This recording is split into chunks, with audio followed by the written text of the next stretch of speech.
கர்த்தருடைய பரிசுத்த நாமம் மகிமைப்படுவதாக.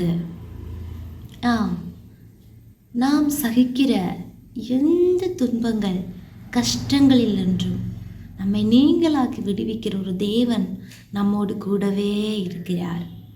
எவ்வளவோ துன்பங்களை நான் சகித்தேன், என்னை அதிலிருந்து விடுவிக்க யாருமே இல்லை என்று நாம் கதறி இருந்த எவ்வளவோ நேரங்களிலே எத்தனையோ முறை கர்த்தராகிய தேவன் இறங்கி வந்து நம்மை விடுவித்தார் அல்லவா? அந்த தேவன் இன்றைக்கும் நமக்காக அவர் உயிரோடே இருக்கிறார். ஹல்லேலூயா.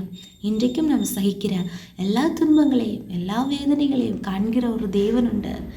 ஆமென். அவை எல்லாவற்றிலிருந்தும் கர்த்தர் நம்மை நீங்களாக்கி விடுவிப்பார். என்னை கேட்கிற எல்லா தேவனுடைய பிள்ளைகளுக்கும் இயேசு கிறிஸ்துவின் இனிய நாமத்தில் என்னுடைய அன்பின் வாழ்த்துக்கள். இந்த நாளிலேயும் சற்று நேர தியானத்திற்காக அப்போஸ்தலனாகிய பவுல் தீமோத்தேயுவுக்கு எழுதின 2ஆம் நிருபம் 3ஆம் அதிகாரம் அதனுடைய 11வது வசனத்தை வாசிப்போம். அந்தியோக்கியா, இக்கோனியா, லீஸ்தீனா என்னும் பட்டணங்களில் எனக்குண்டான துன்பங்களையும் பாடுகளையும் நன்றாய் அறிந்திருக்கிறார். எவ்வளவோ துன்பங்களை சகித்தேன், இவை எல்லாவற்றினின்றும் கர்த்தர் என்னை நீங்களாக்கிவிட்டார். அப்போஸ்தலனாகிய பவுல் தன்னுடைய அனுபவத்திலிருந்து தீமோத்தேயுவுக்கு நிருபத்தை எழுதும்போது அவர் சொல்லுகிறார், தீமோத்தேயுவை தைரியப்படுத்துகிறார். எப்படி அவர் தைரியப்படுத்துகிறார், எப்படி அவர் திடப்படுத்துகிறார் என்றால், அவர் சொல்லுகிறார், எனக்குண்டான துன்பங்களையும் பாடுகளையும் நன்றாய் அறிந்திருக்கிறாய். ஆமென். எவ்வளவோ துன்பங்களை சகித்தேன். அப்போது கர்த்தர் நமக்கு சில துன்பங்களையும் பாடுகளையும் கஷ்டங்களையும் தரும்போது நாம் பல நேரங்களிலே கேள்வி கேட்கலாம், தேவனை விட்டு அகன்று போகலாம், சோர்ந்து போகலாம். ஆனால் கர்த்தர் நமக்கு சில துன்பங்களை பாடுகளையும் தரும்போது அதற்கு பின்னால் ஒரு நோக்கம் உண்டு.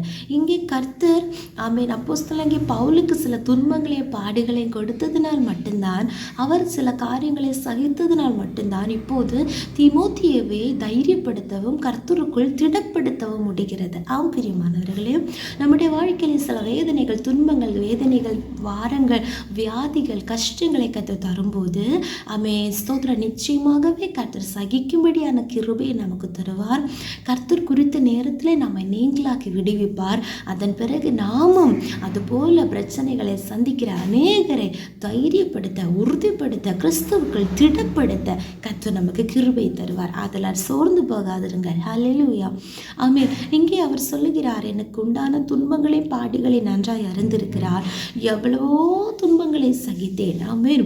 நமக்கு தெரியும், கடல் ஆபத்து, கரையிலே ஆபத்து, எவ்வளவோ அடிகள் அவர் அடிபட்டார், கல்லறை உண்டார், எவ்வளவு கஷ்டங்கள் அவர் சகித்தார். ஆனால் இவை எல்லாவற்றினின்றும் கர்த்தர் என்னை நீங்களாக்கி விட்டார். எவ்வளவோ துன்பங்கள் வரட்டும், எவ்வளவோ கஷ்டங்கள் வரட்டும். 34ஆம் சங்கீதத்தில் நாம் வாசிக்கிறோம் அல்லவா, நீதிமானுக்கு வரும் துன்பங்கள் அநேகமாக இருக்கும், ஆனால் அவை எல்லாவற்றிலிருந்து கர்த்தர் அவனை விடுவிப்பார். அப்படி என்றால் ஒரு பெரிய எடுத்துக்காட்டு அப்போஸ்தலனாகிய பவுல்.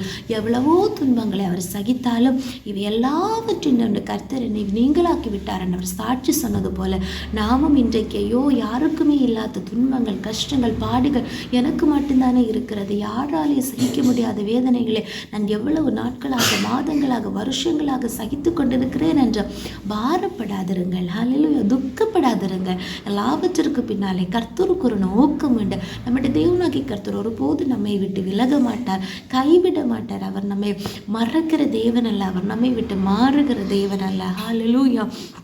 என்ன துன்பங்களை, கஷ்டங்களை நாம் சகித்தாலும் அவை எல்லாவற்றினின்றும், அவை எப்படிப்பட்ட சோதனைகள், வேதனைகளானாலும் கர்த்தருக்கு ஒரு பெரிய காரியமே இல்லை. ஹல்லேலூயா. அவருக்கு முன்பாக கடினமான எந்த காரியமும் இல்லை. ஹல்லேலூயா. கர்த்தர் எல்லாவற்றினின்றும் நம்மை நீங்களாக்கி விடுவார். ஆமென். இந்த வார்த்தையை பிடித்துக் கொள்வோமாக. இந்த வசனத்தின்படி கர்த்தர் இன்றைக்கு நம்மை விடுவித்து காத்துக்கொள்வாராக. சோர்ந்து போகாமல் அநேகரை தைரியப்படுத்தும்படியாக நம்மை தம்மை தேற்றி கிறிஸ்துவின் வசனத்திலே உறுதியாய் தரித்திருந்து ஜெபத்திலே முன்னேறி ஜெயத்தை பெற்றுக்கொள்வோமாக. ஜெபிப்போம். இயேசுப்பா ஸ்தோத்திரம். எங்கள் அளவில்லாமல் இயேசுத்து வழி நடத்துகிற எங்கள் அன்பன் பரலோக பிதாவே, ஆசீர்வதிக்கப்பட்டதான இந்த காலை வேளையிலே நீர்களுக்கு தந்த நல்ல ஆலோசனைக்காக நன்றியோடு துதிக்கிறோம். ஒரு சாட்சியின் வசனத்தை நான் கேட்டோமே கர்த்தாவே. அப்போஸ்தலனாகிய பவுல் எவ்வளவோ துன்பங்களை, பாடுகளை, கஷ்டங்களை சகித்தார். ஆனால் அவை எல்லாவற்றிலிருந்து கர்த்தர் அவரை விடுவித்து அநேகருக்கு முன்பாக உடைய சாட்சியை சொல்லவும் அப்பா, அநேகரை கிறிஸ்துவுக்குள் உறுதிப்படுத்தவும் திடப்படுத்தவும் நீர் அவருக்கு கிருபை செய்தீரே கர்த்தாவே.